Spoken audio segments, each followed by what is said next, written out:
Welcome to the Manifestation and Money Podcast, the show where we tackle the taboo topics of money and manifestation. I'm your host, Jenny Schulz, former 9-to-5 grinder who ditched the status quo and went all in on creating a life I love.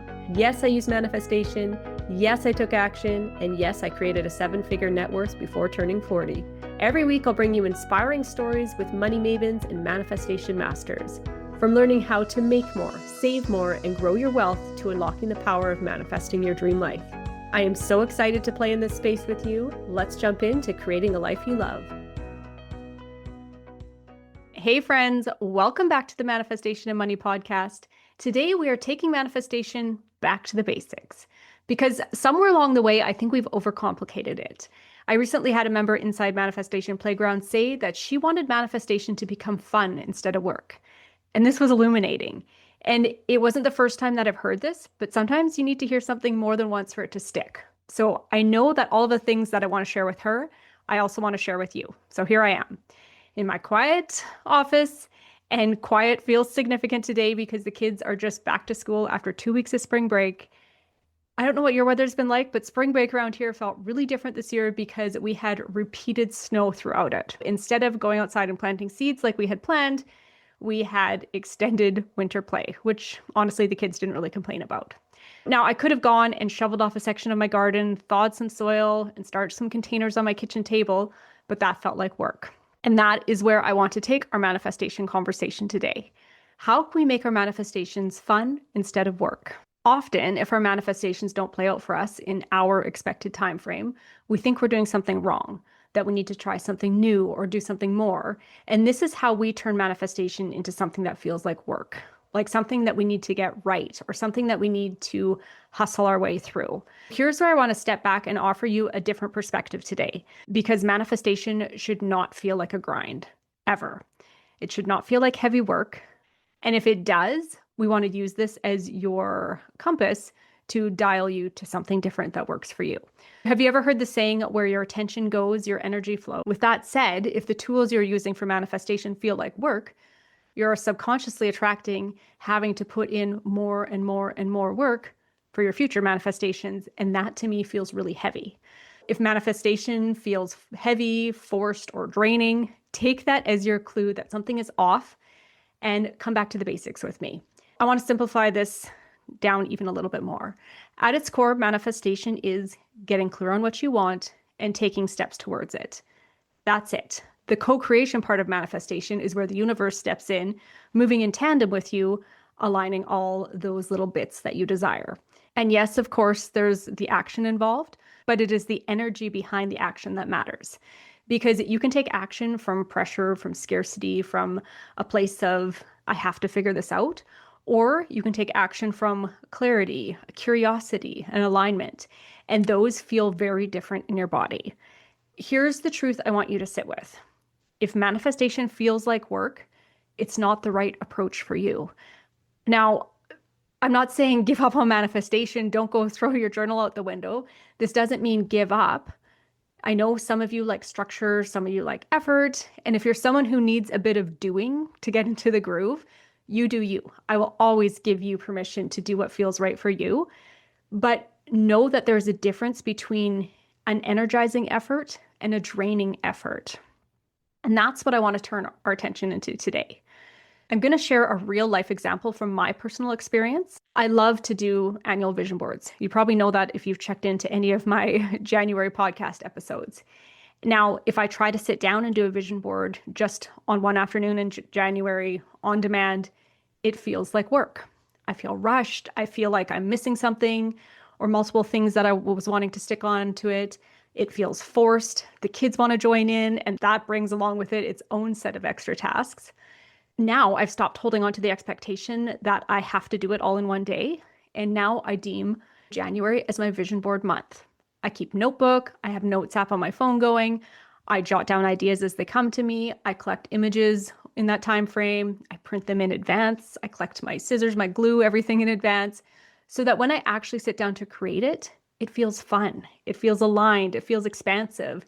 And even right now, talking about it, I have a good feeling in my body thinking of the new way that I do it. That's what we want for you. Now, someone listening to me saying this might think, wow, Jen, that actually sounds like more work.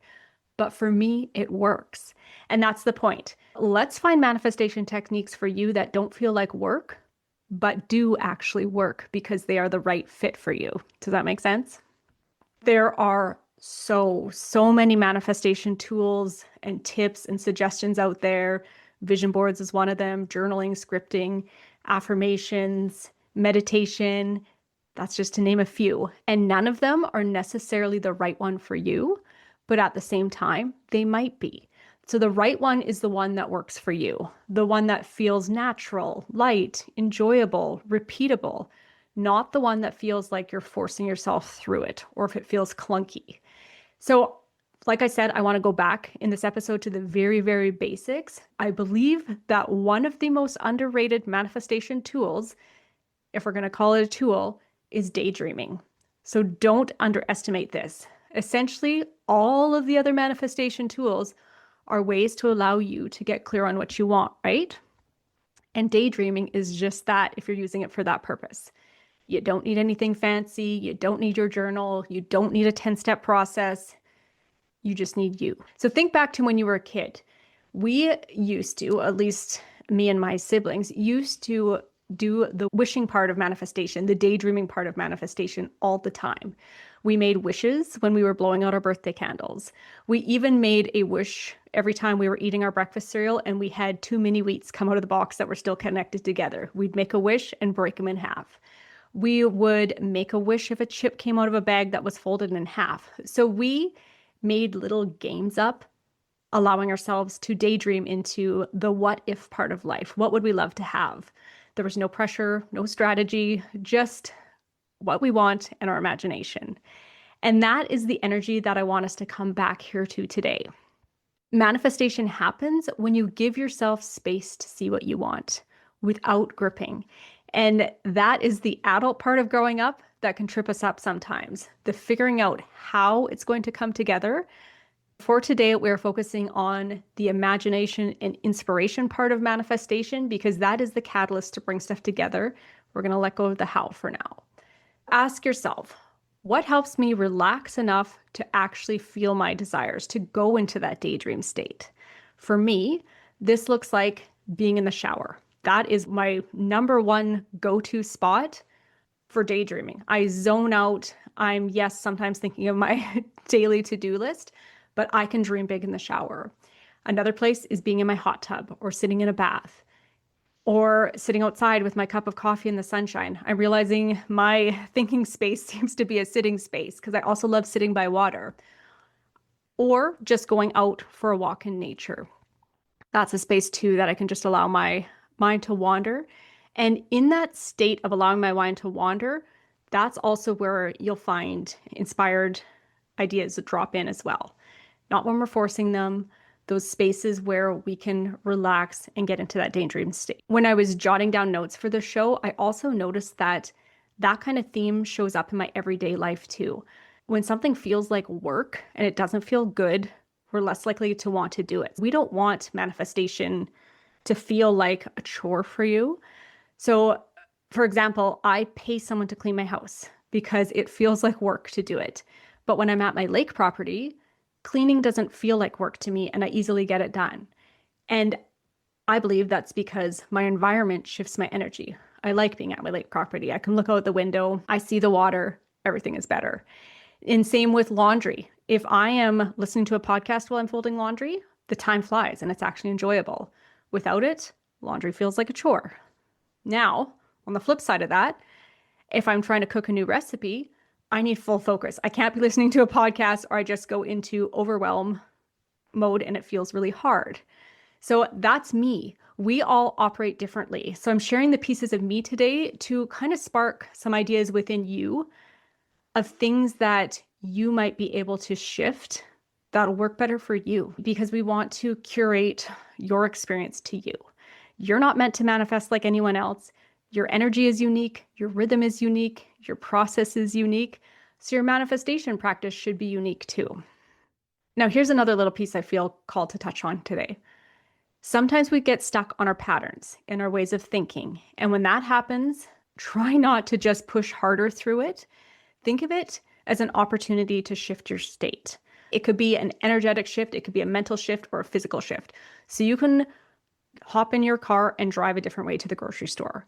You could go try out a new coffee shop. You could try journaling with your opposite hand. Something small like when you clasp your hands together, do it and then swap it out and switch the other thumb to the top of their hand. I don't know if you can visually imagine what I'm trying to explain through your ear here. Those kind of things can feel weird and slightly uncomfortable, but it wakes up your brain.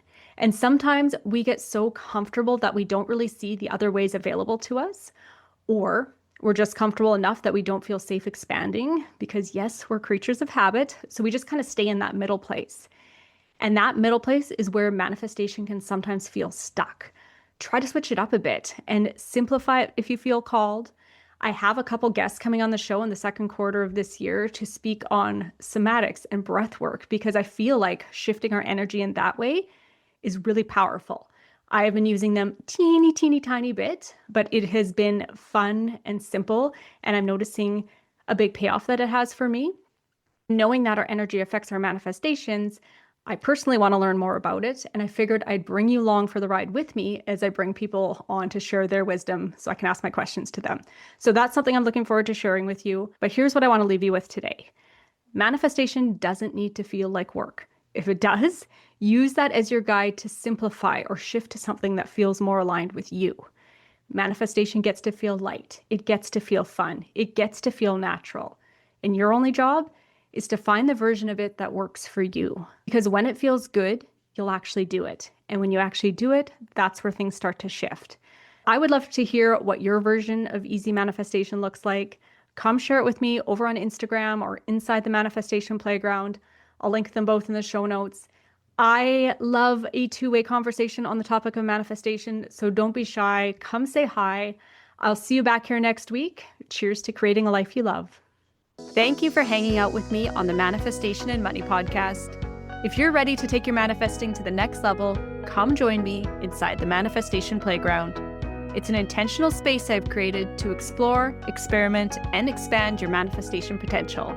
It's where the magic happens. So head on over to www.manifestationplayground.ca to find out more. Until next time, keep dreaming, keep taking aligned action. Cheers to creating a life you love.